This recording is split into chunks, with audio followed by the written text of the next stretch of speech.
Hello everyone, I'm Dr. Angela Puca and welcome to the Livestream Symposium. I'm a PhD and religious studies scholar, and this is your online resource, now live, so that you can ask all of your questions on the academic study of magic, esotericism, shamanism, paganism, and all things occult. And I'm already in a Samhain mode,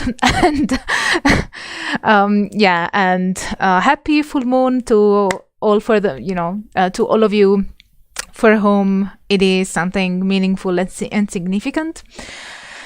And yeah, I really look forward. I was already browsing the chat, so I will start saying some of your names shortly. But yeah, before we start, I really want to remind everybody that the Angela Symposium, this project, can really only exist thanks to your support. So if you can help at all and want to help and find value in this project, I really appreciate any kind of help, such as a one-off PayPal donation or joining memberships or my inner symposium on Patreon. I can see that some of my patrons are here.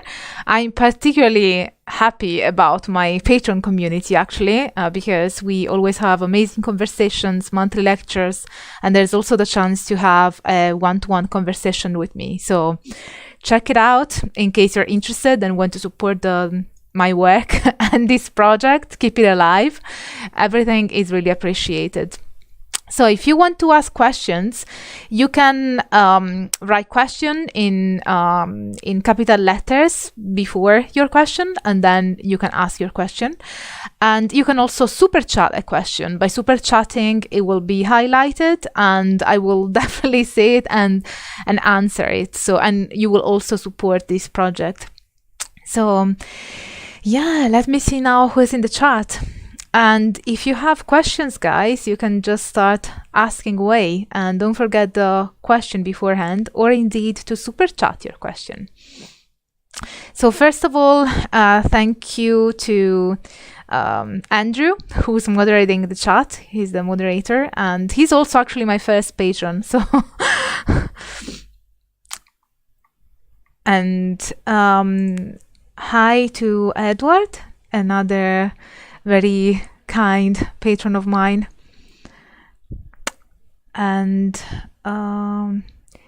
hello to Owl Go Rhythm K. That's a very difficult nickname.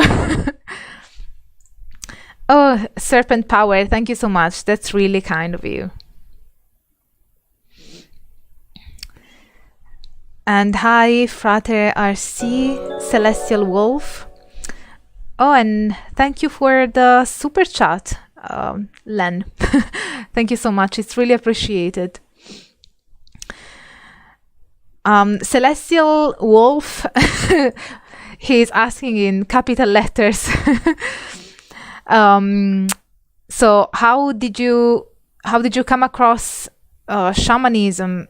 How did you come across with shamanism first? I'm not sure what the question is. I'm guessing that you're asking, how did I first come across shamanism? If that's the question, I came across shamanism for the first time when I was a teenager, and I met Mapuche shaman. So yeah, she introduced me to shamanism, and then of course my PhD was heavily heavily based on shamanism, and I think the shamanism is really fascinating, and perhaps it could be part of the paganism umbrella, but I understand that is and can be debated. So thanks again, Len Sisson, for your donation. I can see another question from David. So what are the similarities and differences between astral projections and shamanic spirit journeys? That's funny that you're asking this question, because I just posted yesterday the schedule on my Patreon community, and every month we have a lecture for the Magos and up tiers. And this month it will be on astral projection. So in case any of you guys is interested, you might want to join at the Magus or up tier. But yeah, to answer your question, what are the similarities and difference between astral projections and shamanic spirit journeys? That's difficult to answer in a few words, because it really depends on what you mean by shamanic journey, because there are different shamanic journeys as well. Some that are more similar to astral projection and to how we conceive astral projection. That's another whole topic. That's why I had to make a lecture on that. So our idea of the astral projection and of the astral plane is heavily based on the teachings of the Theosophical Society. And there is, in fact, a video that I have on the astral plane where I explain where the very concept of astral plane comes from. And I have a recent video also on Theosophy, and I think there are many that I should be making, because there are so many things that, so many influences that come from the Theosophical Society. Another thing is the Akashic records. That's another thing that I have in my mind that I'd like to make a video on, but too many ideas, too little time. So there are different ways of intending astral projection, and there are different ways of intending shamanic journey. So I will be very brief. By shamanic journey, some people intend what, for instance, the core shamanism intends. So, for instance, a form of visualization that is also believed to be real, but the ontology of that, should be explained further. And it is done through visualization, and you can travel to the lower, the middle, and the upper world. And there are also other similar forms of visualization that are now called by practitioners shamanic journey. And that is one form of a shamanic journey. There are other forms of shamanic journey that are more similar to how the astral projection or astral travel is meant, which means that you basically detach your consciousness from your physical body and you project it to your subtle body, your astral body, and that is able to travel through space and time in a different way. And in that sense, for instance, you also have a different perception of time. But what is interesting about people who claim they are able to astral project is that they are able to maintain the same exact consciousness that they have during the waking time, and the same consciousness that I have now. In case I were to astral project, I would be with the same consciousness in my subtle body, and I would be able to move in space and time in a different way. And then you have forms of astral traveling that are related to dreams that people access through dreams, but there are many many forms of astral travel, so that's why I will give a talk on that. But I hope that this answered at least briefly your question, David. So let me see if there are other questions.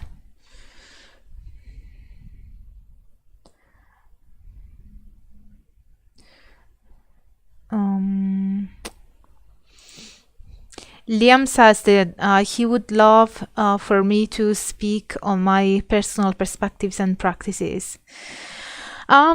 Maybe one day, not today. You know that I don't really, I don't really talk publicly about my beliefs and practices or lack thereof of both of them, because I decided to do so and just to focus on offering you the academic knowledge on the subject. It may be the case that one day I change my mind, but at the moment that is my stance. And hi, Cipriano.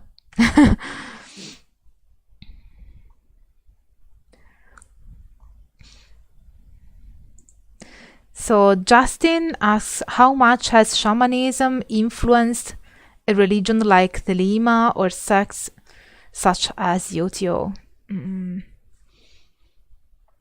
Yeah, in that case, it would be like, what form of shamanism? In terms of Thelema or Thelema, as English speakers usually say, and the OTO, I think that it was way more influenced by the Golden Dawn.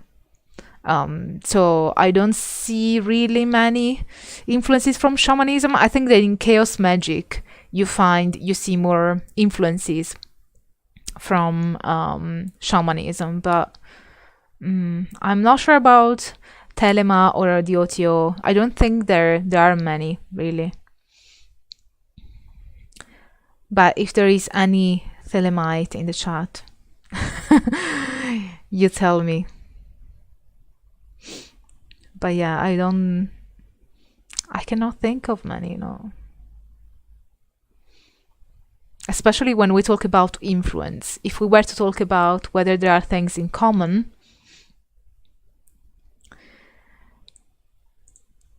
Oh, Steve is asking an interesting question. What is the difference between occultism and folk magic? And how would you define folk magic?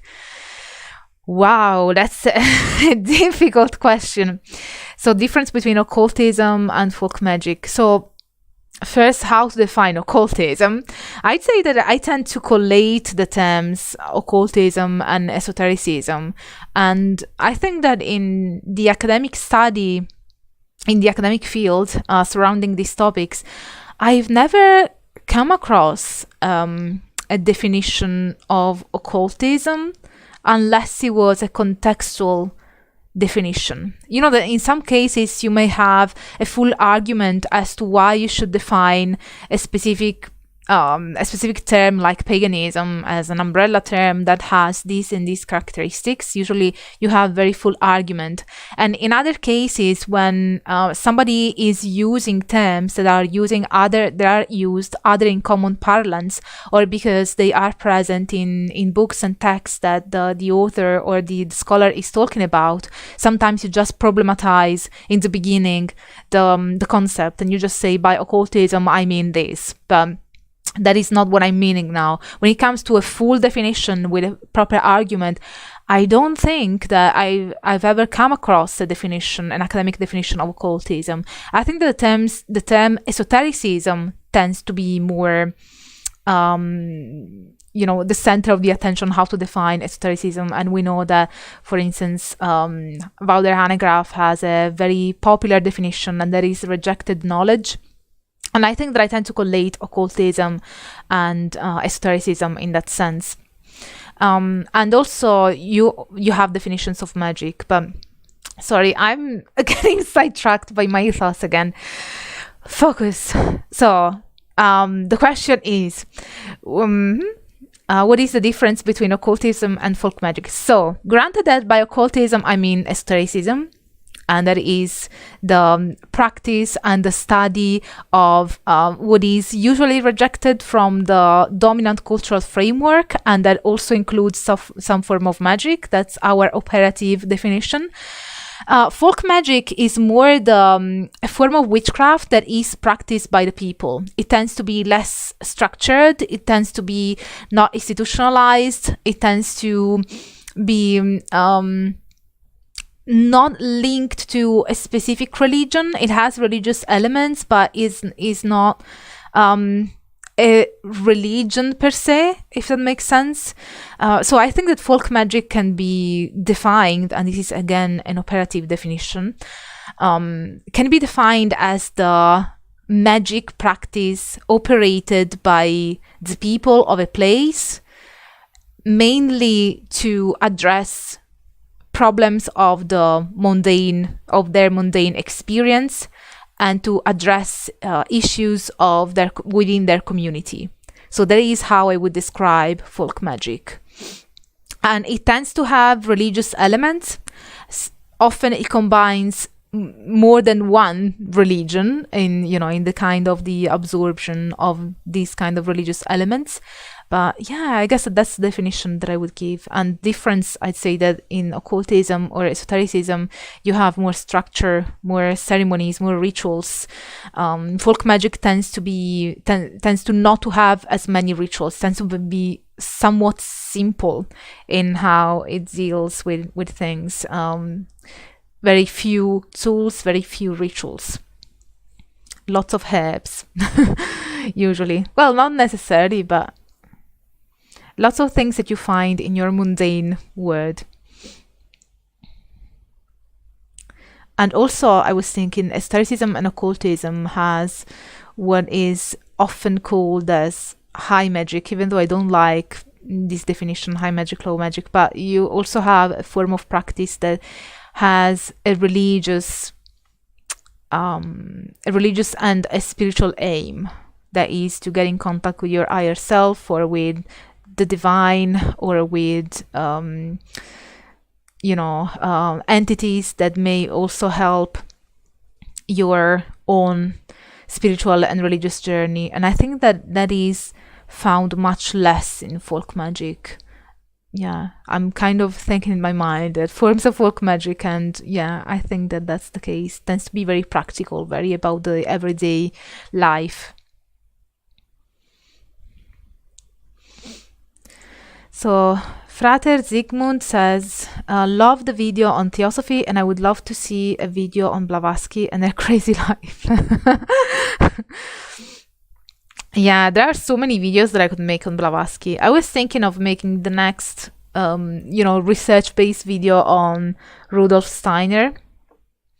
But yeah, I definitely have to make a video on Blavatsky as well. And she's quite an interesting character.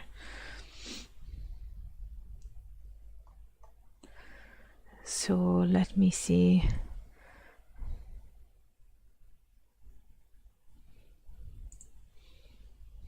Do you ever become annoyed at laymen not understanding the underlying methodological naturalism in academic work? No.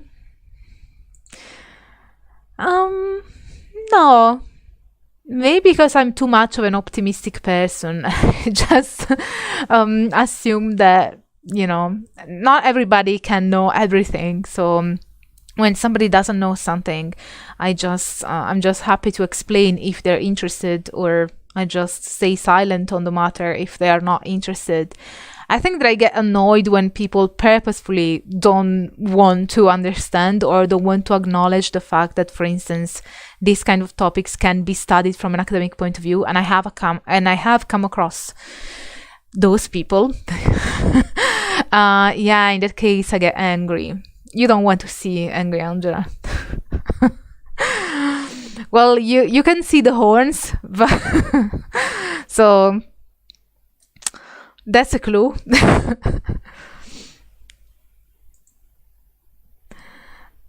Owl Go Rhythm says, what do you mean by chaotic? When did I say chaotic? I think I said chaos magic earlier when I was trying to when we were talking about the influences that the shamanism may have played on Telema, and I mentioned chaos magic. But yeah, but I don't know. Have I said chaotic in any other in any other context? Let me know if so. Craig Delaney, did you get to read more about Jack Parsons? Jack Parsons is really interesting, and yes, I have read about Jack Parsons, and I definitely have to make a video on that as well. You guys are kind of reminding me, because I always have these circulating thoughts. You have to make a video on this, you have to make a video on that. But yeah, it's usually just a problem of time, because I also have to do academic work alongside YouTube and social media. But yeah, I definitely want to do that. And by the way, I am working on the first draft of my book, so fingers crossed I will be able to make it by the deadline. And also next week, I forgot to say, I should say these things in the beginning, but then I forget. I'm going to London because I was approached by a couple of Americans from LA. They are producing a documentary on esotericism and witchcraft, and they want to interview me as an academic in the field. Maybe I won't wear the horns in that context. I am aware that I don't look like an academic, but whatever. that's not what makes you an academic. It's not how you look. It's your publications, publish or perish. So let me see if there are other questions. Thank you, Andrew, for reminding people to start with question in caps locks. In caps lock. Thomas is asking, my point of view is that the astral plane, or that plane the shamans contact, is full of lame entities looking to get attention and favors from human. Has someone seen it like that? Yes, Helena Petrovna Blavatsky. I'm telling you, there's a lot of the many of the ideas that we have around the astral plane. And also, Blavatsky used to thought that even when people contact the spirits of the dead, in some cases it's just, they're not actually contacting them, but it's more, I can't get the English term because I've read these things in Italian, but years ago, and they kind of made an impression, but it's more like lower entities. It's more like a reflection of those spirits. It's not actually the spirit of the dead in most cases that you are talking with, but yeah, definitely the perception that you find among practitioners when it comes to astral projection and the astral plane is very influenced by theosophy. And I find it interesting that currently theosophy is not as spoken about, I don't think, within within practitioners, circles of practitioners that practice magic. It's not as talked about. And yet, when you look at the history of esotericism, it was quite of a turning point. It was the first time that you have the inclusion of Eastern practices from Asia. And also, it's not just the inclusion of the Eastern practices that then, you see across the board, including with Aleister Crowley. He also includes a lot of practices from India, yoga and Tantra. But not only theosophy was the first Western tradition to include those elements, but they gave it a sort of a higher status compared to our own Western tradition. And that's something that I think impacted massively how occultists perceived those practices from the East, because if you have the perception that they have a higher status in terms of how truthful they are and how effective they are, then obviously you will want to include them in your practice. And there's also the element of exoticism that always plays a role when it comes to esotericism, not just when it comes to Asian practices being included in a Western tradition, but I think more generally exoticism plays a role. The idea of sourcing from something that is far away, and that is very different, for instance, from folk magic. Going back to the idea of folk magic being something that is rooted in the mundane, in many esoteric traditions, you have this perception that you want to source from something that is beyond, that is higher, that is not the mundane, is the sacred, is something that is different from what you have around you day by day. So that element of exoticism, either exoticism or archaism, is also called in literature, and you find a lot of that, for instance, in Nietzsche. Archaism is the concept that you will find more truth and more effectiveness when you go back in time. So if something is historical, then it means that it is more valuable. If something is exotic, comes from a different place, in a different language, it also has that kind of appeal.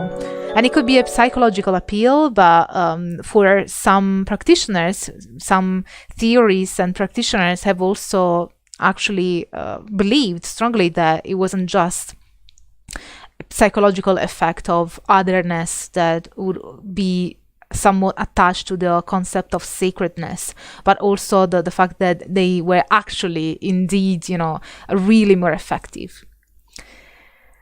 And thank you for your donation, GL Teen 69. You guys make it difficult for me to say your names or usernames. So, could you possibly make a video about Saturn occult symbolism in the future, and maybe briefly talk about the topic now? Saturn occult symbolism. You mean how Saturn is perceived by occultists in terms of the correspondences? Saturn tends to be seen, I could do a video. I literally want to do a video on everything. so sometimes people ask me, aren't you worried that you will run out of ideas for your YouTube channel or your social media? It's like, what? The one thing that I have no shortage of is ideas. What I do have shortage of is time and sometimes means, but it's definitely not ideas. So Saturn tends to be feared by practitioners because it tends to be seen as the destroyer. And when Saturn is transitioning, in your sun sign, then everybody is scared because you will cut ties with all the things that are not working in your life anymore. I think there is a lot of sort of low-key fear around Saturn, but for practitioners, actually, many practitioners would still say that every single planet and every single planetary energy and influence can be used for the enrichment of one's life. Because, for instance, even if you are dealing with a destroying or restricting energy, well, maybe you can destroy boundaries.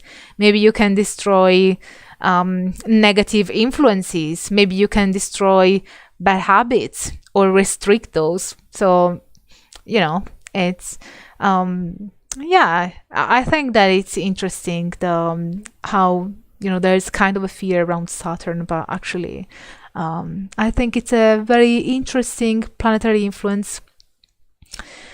So thank you so much for the donation, Craig.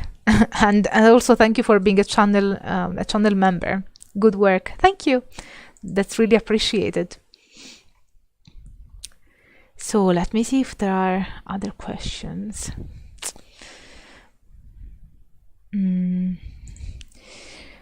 Telema has a lot of syncretism. Yes, syncretism. But I'd say that all esoteric traditions have a lot of syncretism, really. All religious traditions have syncretism.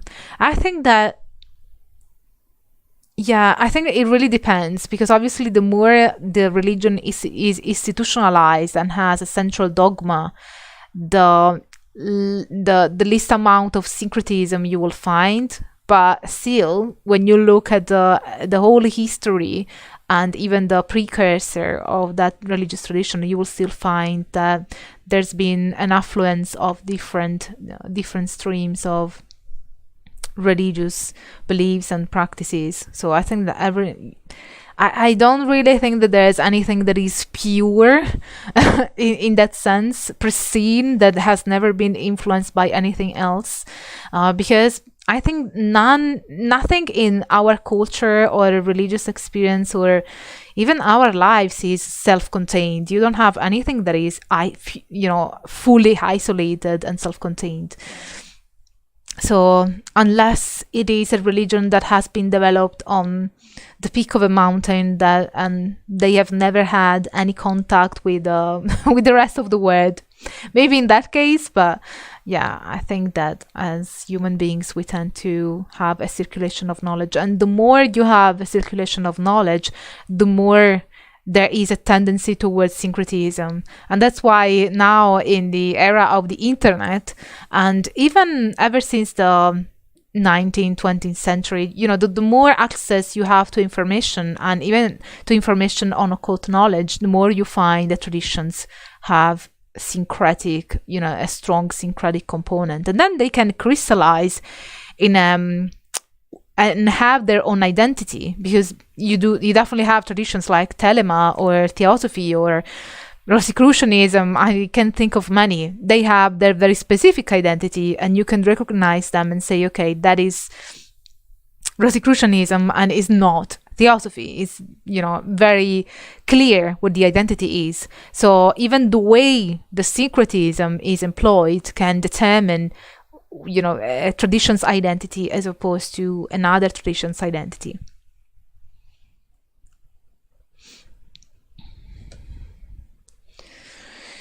So, Tony says, good to see you, Dr. Puka. Good to see you, Tony.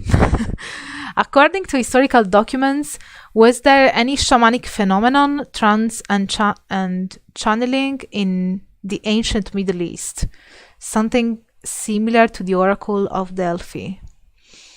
I don't think that I am the right person to ask, because I've never studied specifically shamanism in the ancient Middle East. Maybe you could ask Philip at Let's Talk Religion. I think he might have come across studies on the matter, but unfortunately I'm not really an expert on that.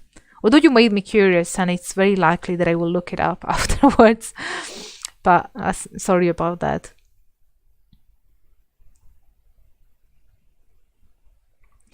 So let me see if there are other questions.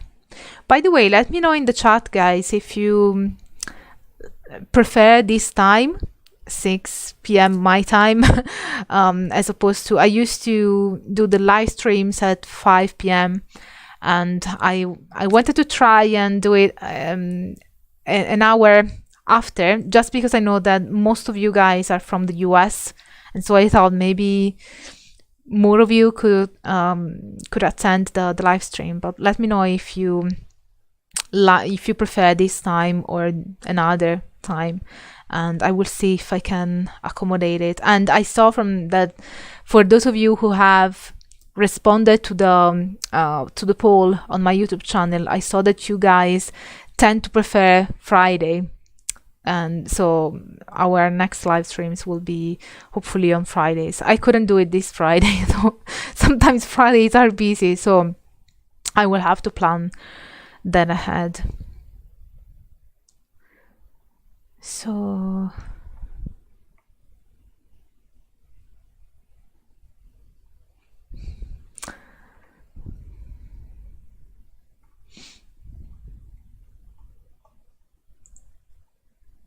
Eraserhead, another David Lynch fan, I'm guessing.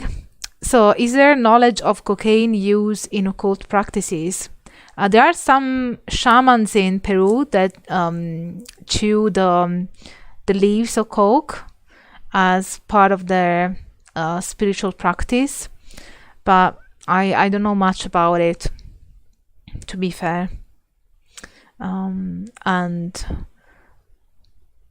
yeah, I think that there are some regions of the world where chewing the coca leaves, I think there's also divination with coca leaves actually, but yeah, it's very different from the use of cocaine.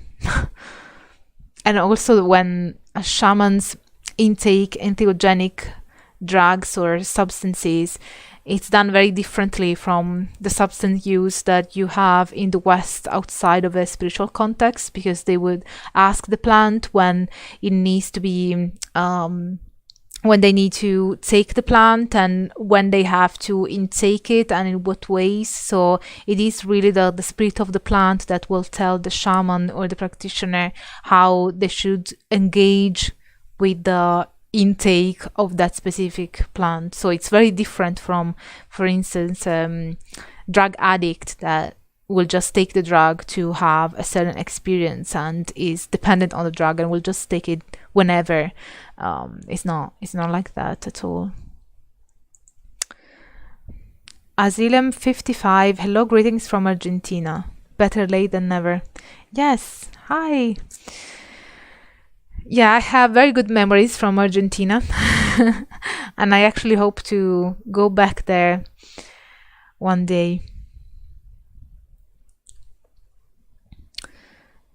So, let me see if there are other questions.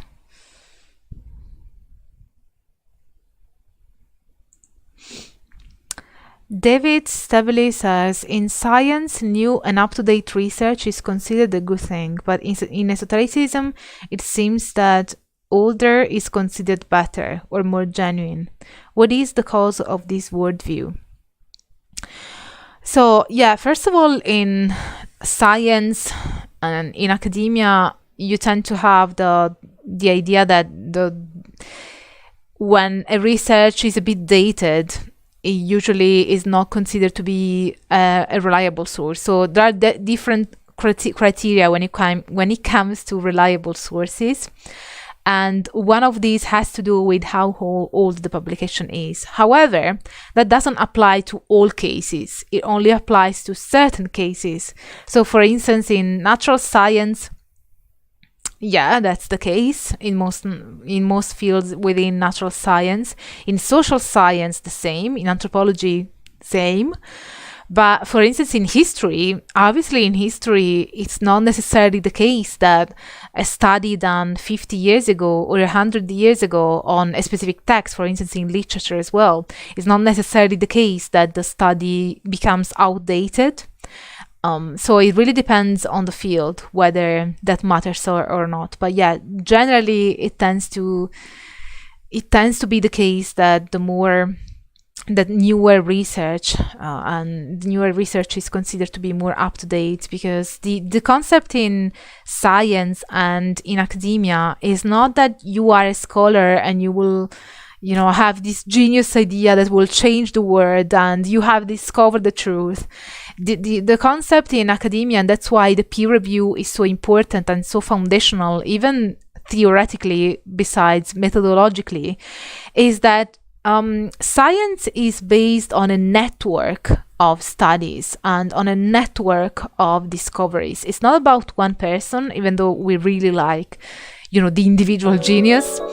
But it's not based on one person. It's based on a network of knowledge that is built thanks to many different studies. And that's why you may have one isolated study that demonstrates something in their findings, but then is not able to be replicated by a large scale study elsewhere or by any other colleague from all over the world, and that matters. So if you have one study in isolation, then and you have like thousands and thousands of studies that say something that is completely different from what that one study says, obviously it means that one study is not as reliable. Probably there is a problem with the methodology, probably there is a problem with data collection or data analysis. But science is based on a network of knowledge, and that is important for you guys to understand when it comes to scientific literacy, because when you have in the news or when there is a major drama in the world and people tend to hold onto a specific study that is a small scale study that no one else has been able to replicate, then that one study is not the same and doesn't weigh the same as a dozen or 100 of other studies that say otherwise. So it's always important to keep in mind that science is a network. It's not the one genius, the one Einstein that discovers something important. It's a network of knowledge. So what's the cause of the worldview? Why practitioners tend to think that when something is older is more important? So this is my speculation here. I think that one reason may be what I said earlier, and that is a form of archaism / exoticism. Well, it's more like the idea that what you have around you is mundane and is dull and is banal and trivial. And what you are seeking is something that is sacred, that goes beyond, that tells you something that goes beyond space and time, beyond your experience, beyond your mortality. So where will you find something like that? Not in something that is close, but in something that is distant, that perhaps has somewhat proven to be true, or to have to be reliable over the centuries. I think that it's both the idea to go back to the source in time, and in that case it underlies the perception of time as linear. So you have a perception of time as linear, and you want to go to the source, to the beginning of times, and see what was believed back then, what was the source of knowledge that you can get back then. And also you have the idea of the distance from the presence that also may have an appeal, because it makes things feel less mundane and less linked to your daily problems and your daily struggles.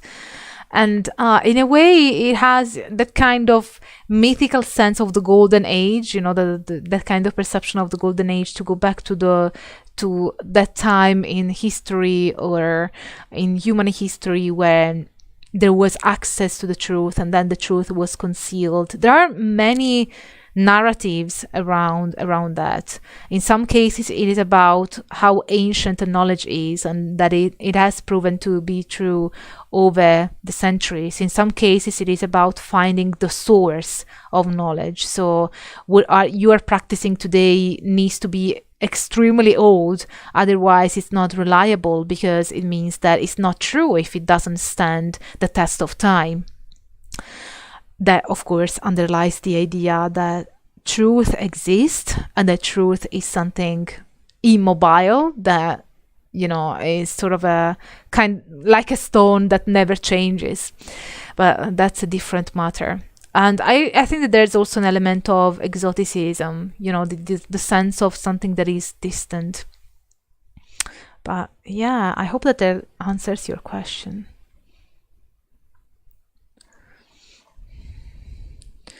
And I think that I saw a super chat. Oh yeah, the serpent power.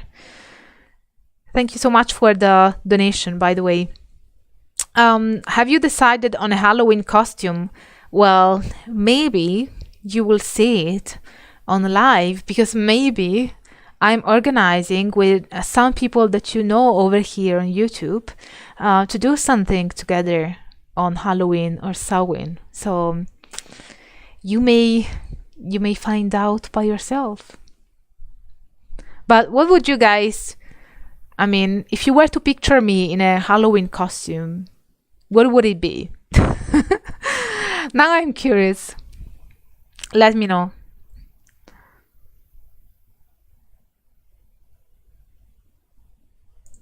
Oh, this is cool.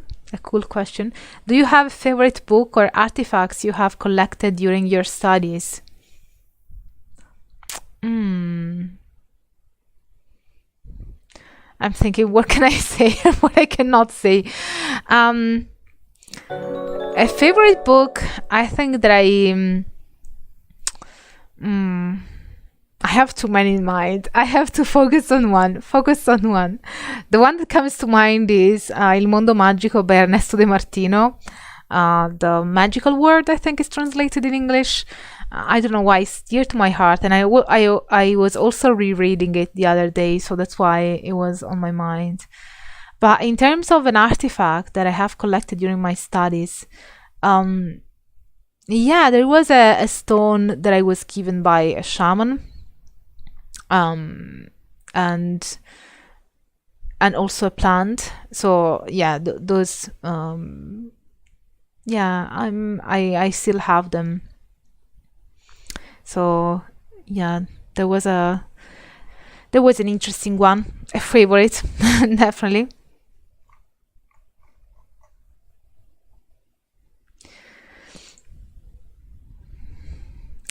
Thank you for your donation, GLTIN69. I want to know what your username is all about. Oh, Craig says a swamp witch. Best costume for you, Catholic nun.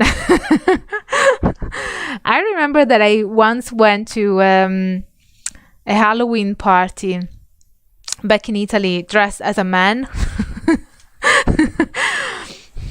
I think that I wanted to be a man when I was young. It's not that I was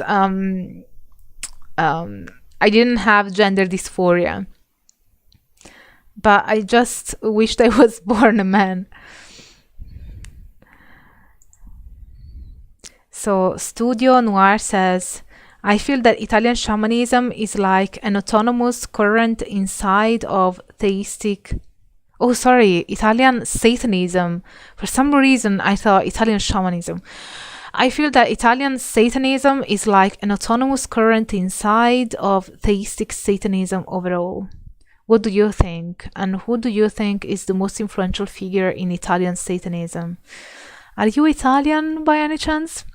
So,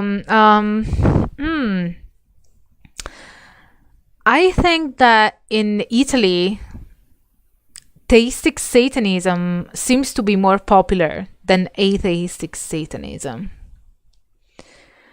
And as for influential figures, well, you have Asife Oscura. I interviewed her also for my paper on Fulvio Rendel, because she's a disciple of the spiritist Fulvio Rendel, and she has she's kind of a leader or the spokesperson for a satanic group. And then there's the Unione Satanisti Italiani, which is Italian Union of Italian Satanists. And wow, her name slips my mind. What's her name? But yeah, she's also very influential. I'm sorry, I have to find her name.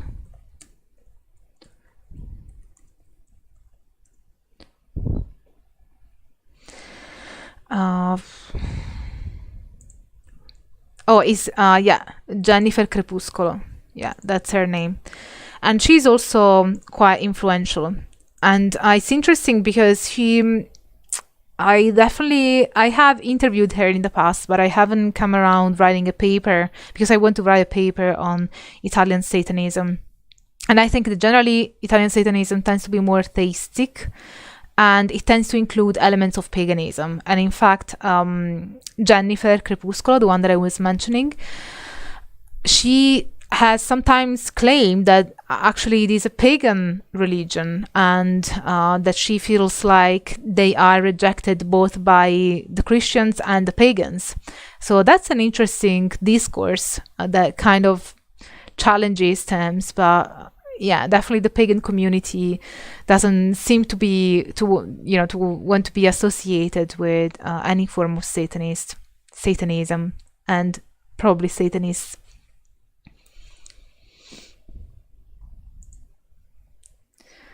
So let me see if there are other questions.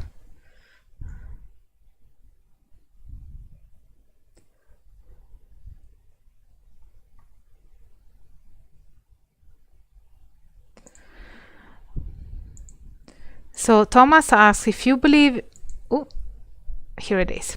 If you believe in Satan, doesn't that make you a Christian? There's an argument on that. That's an argument that a lot of pagans make. For instance, when I've attended debates between pagans and Satanists, they would say, "But why are you a Satanist?" Because Satan is, the concept, that kind of entity. Well, there is a distinction between Satan, the devil, and Lucifer, of course, but the concept of the adversary has been created by Christianity. So there wouldn't be Satanism without Christianity, really. But so I've seen the argument of people saying that if you're a Satanist, then in a way you are a Christian, in reverse. And others, I've heard Satanists reply to that is not really about Christianity. It is about embracing the role, an adversarial role that has to do with society at large.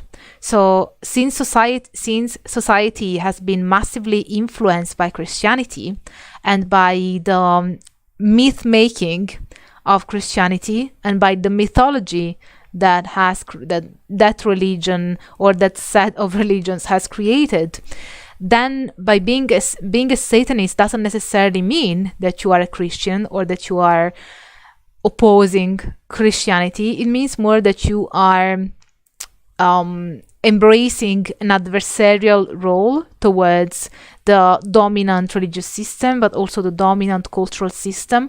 For some people, it is about being able to say no to something that is established and evaluate things for yourself. So it's more, it has more of an antinomian role. I'm not sure if you're familiar with the term antinomian. I talk about it in my videos on chaos magic and the left-hand path. So the idea is the rejection of the authority. That's what antinomian means. And it is, for some Satanists, embracing the archetype is more about the archetype. And yes, it was created by Christianity, but there are many other archetypes that are created by all sorts of mythologies or even TV shows or religions or cultures. But for them, it's not about the religion behind it. It's about the archetype that Satan has come to sort of express. And so that is what interests them. Some of them, at least I've had this argument made by Satanists.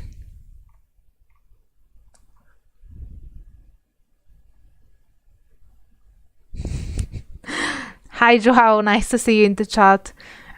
What about anti-pie? I don't think that somebody that is anti-pie and especially anti-chocolate, I think that this channel is not for you.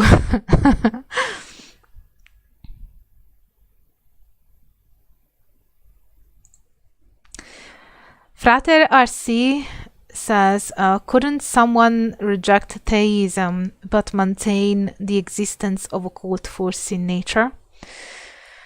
Do you mean in case somebody is an atheist, but they also believe in the forces of nature?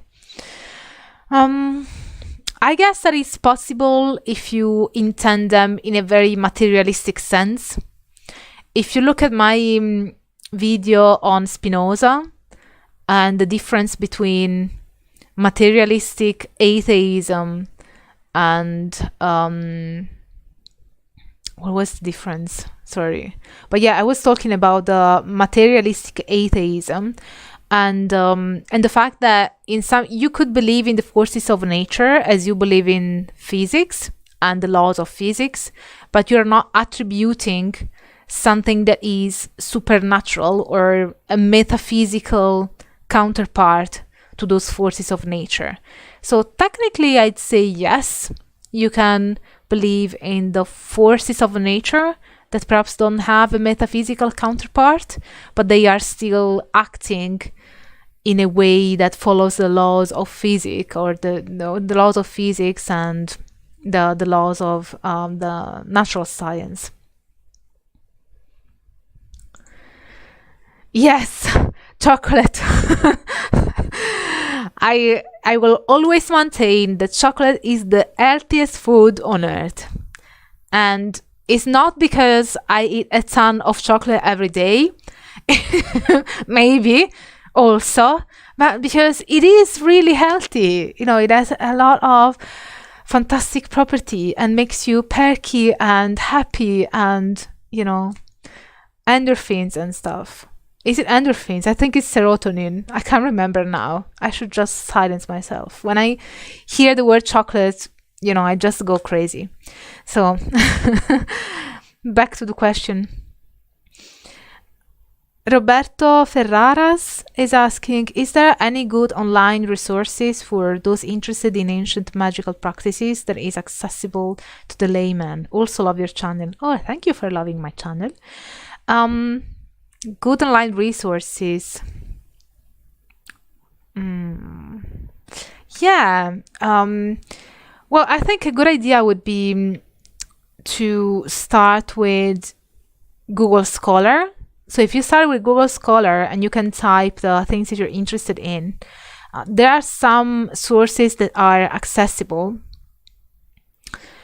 and that are not behind the paywall.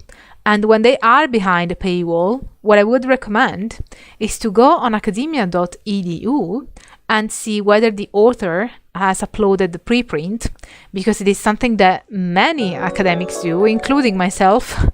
Because in case you guys don't know, authors of peer-reviewed articles don't really get money out of it. Actually, I generally prefer to publish in open source journals, but it's not always possible. And in some cases, you have to publish in journals that are behind the paywall, but we as the authors are able to still upload our material on academia.edu. And when it's not on academia.edu, if you find the author and you find the email, you can email them directly and ask kindly, say, oh, I'm really a fan of your work. As academics, it's like 10 people read our work. So when you get an email like that, you get enthusiastic. So, and you may ask to read their material. So that's a way to do that. If they're willing, at least the academics that I know, they tend to be willing to do that, but you can never know. It's worth a shot anyway. So yeah, I'd say those are the sources. Then there's JSTOR for those who have an academic affiliation. But yeah, I say generally academia.edu is a good source. And there's also Sacred Texts. I think that it has some primary sources. And I can't remember now that library that has a lot of texts that are copyright free. Edward, do say in the chat. I'm sure that you know what I'm talking about. So, thank you, Dodd, for your donation. It's really appreciated. How long until we can listen to A Rose, Children of Darkness on Spotify? Yeah. I can tell that you that you looked up my band, well, my former band.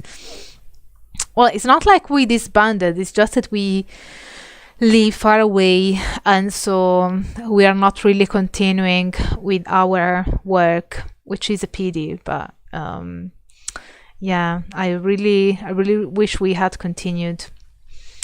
But yeah, I'm not sure. Maybe we could put it on Spotify. I know that the keyboardist is really keen on doing that, so maybe we should learn how to do that, because I have no idea how it works. But yeah, thanks for your appreciation of my music. So thank you so much for your donation, Rachel. So Rachel Fletcher says, thank you for all you do, Dr. Puka. Is there anything else that you can tell us about your book at this time? Oh, my book. So let me get anxious now. Yeah, that's because I'm thinking about something that I'm dreading about my book is changing the referencing style, because I have to change it from Harvard to Chicago, and I hate to deal with references. But anyway, aside from that, my book is on Italian witchcraft and Italian shamanism. I've been thinking of how to call it, because I want to call it in a way that people that are outside of academia understand what the book is about. The most accurate title is actually the title that I gave to my PhD dissertation, and it was Indigenous and Transcultural Shamanism in Italy.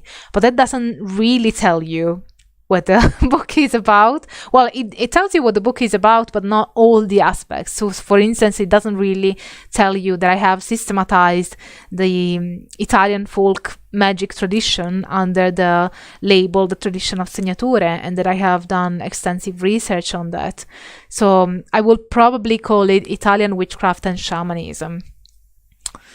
And yeah, maybe as a subtitle, the discovery of the tradition of segnature. Have I just decided my title on a live stream?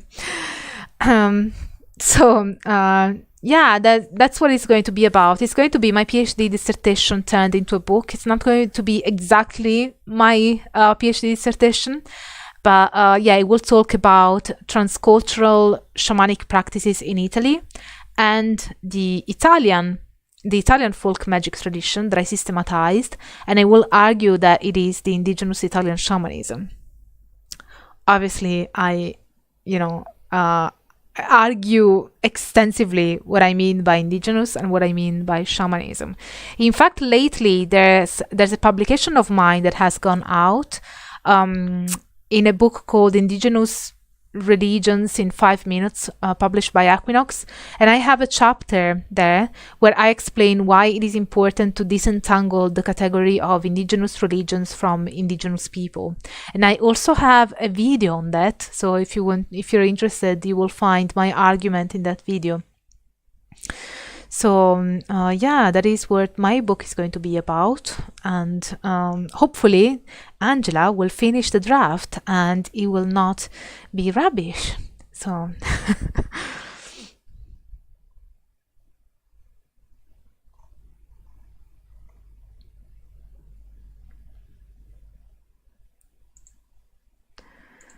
so Danet is asking, in a video, I believe you said the Apollonian versus Dionysian are both ecstatic states.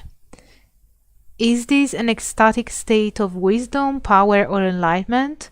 Do these manifest in non-ecstatic states? So the Apollonian and the Dionysian come from Nietzsche, The Birth of Tragedy by Friedrich Nietzsche, the philosopher. And he describes the Apollonian and the Dionysian as the two forces in nature, basically. You have a force of order and a force of chaos. And it's everything is an interplay between the two. And in the book, Nietzsche tends to say that it's important that there is an equilibrium between the two, but you also get the sense that for him, the Dionysian is more important because it allows to, because Dionysian is also the source of art and the source of new ideas and the source of everything that is new and exciting and breaks the rules in a way that is enriching. So whether they are ecstatic states, I don't think that I've said in a previous video that they were ecstatic states. I don't recall that. But whether they are ecstatic states, I'd say that maybe the Dionysian could be seen or could be constructed as perhaps an ecstatic state, because if the Apollonian is the cosmos, is the order, then it would be more the ordered daily life and the ordered things in life. An ecstatic state, by definition, ecstasis comes from Latin and Greek. Actually, you have it in Latin and Greek, and it means out of the state. Well, out of a state, ecstasis.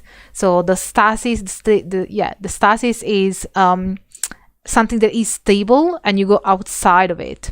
So in that sense, the Dionysian could be more related to an ecstatic state, because an ecstatic state, by definition, is going beyond your normal state of consciousness, whereas the Apollonian would be more in line with an ordinary state of consciousness. So in that case, I'd say perhaps it's more, and whether it is wisdom, power, or enlightenment, I'd say it's more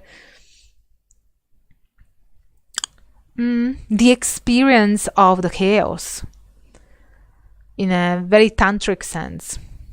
I will one day have a tantric ritual on a live stream, and my patrons know what it's going to be about, but I won't reveal it, so that it's a surprise. But yeah, it's in a tantric sense, in a sense of breaking the rules and finding meaning, finding an enrichment in your life and in your spiritual experience by absorbing and experiencing and being at one with that chaotic energy. Arthur Sleep asks, dark chocolate or milk chocolate? Milk chocolate always. Caramel chocolate, white chocolate. So I don't like dark chocolate, because why would you have dark chocolate if you can have milk chocolate? Unless you're a vegan, and then in that case I respect your choice. But you know, if you're not a vegan, it's kind of a punishment. It's bitter. I like things that are sweet, like a lot sweet. And yeah, my favorite is milk chocolate, caramel chocolate, white chocolate, a lot of chocolate. I don't like the ones that have strange flavors like strawberry and mint. I don't like those ones.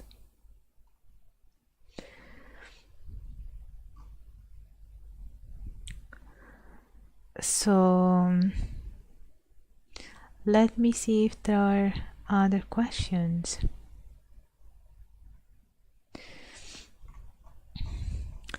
I think that I have read all of the questions and definitely all of the super chats.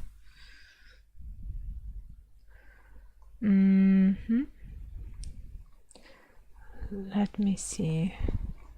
Oh, there is one that I haven't seen. I always find questions that I haven't seen when I look back at the live stream afterwards. So if I have missed your your question, I apologize. But you can put it in the comments, or indeed if you want to make sure to have an answer, you can super chat it. So I noticed that I missed this one. What is your interpretation of the light tunnel people report seeing during near-death experiences? I need to interview a scholar who has studied a lot near-death experiences, and he's been in contact with me actually. So we need to organize this interview, or indeed it could be a live stream, so that you guys can ask your questions. So what is my interpretation of the light tunnel? You find it in many different traditions and cultures, and that makes it interesting. Some people would say that maybe it is a biological, biochemical reaction, but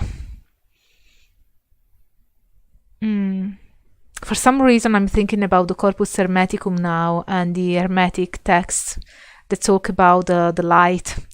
They talk about the light as being this very powerful spiritual source. Maybe that's what it is. But yeah, it's a speculation. So yeah, I think that I have asked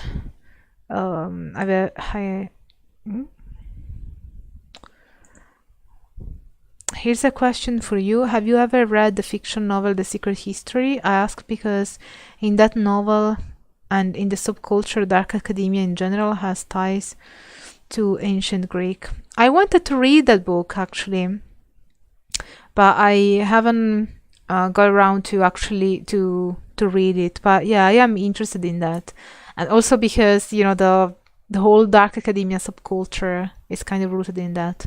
But I know the plot, the story, and it has to do a lot with obnoxious students that believe that they can get away with everything. So, would you consider yourself a materialist? Definitely not. Nope. Do you know anything about candomblé? Is that you could do a video on? Yeah, I'd love to do a video on candomblé. It's a very shamanistic tradition, and I find it fascinating. So yeah, I definitely like to make a video on that in the future.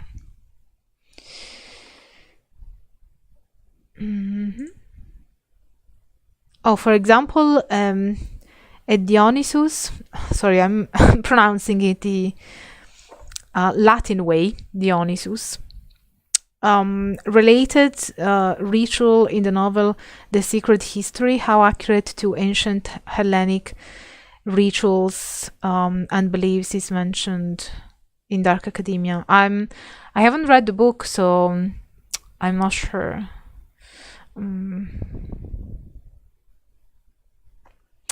I'm thinking about maybe it comes from the backhands.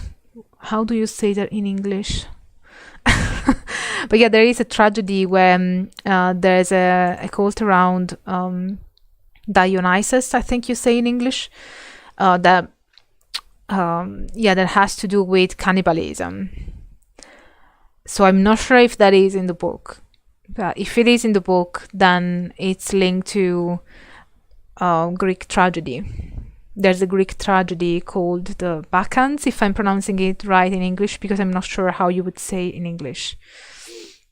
And yeah, there was actually the tragedy that I had to translate for my high school final exam because I did the classical lyceum, and it was kind of a high school, and I had to study Latin and Greek for 5 years. And the final exam, you would have a translation from Latin and another from Greek, and one from Greek was actually this tragedy. So funny.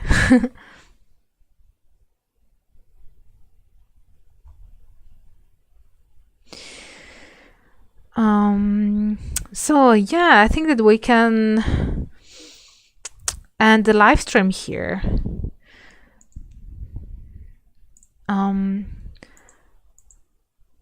And yeah, I'm really glad to to have chatted with you guys, and it's always really nice to see you in the chat and to interact with all of you. And yeah, and yes, Euripides. I guess that's how you say in English, right?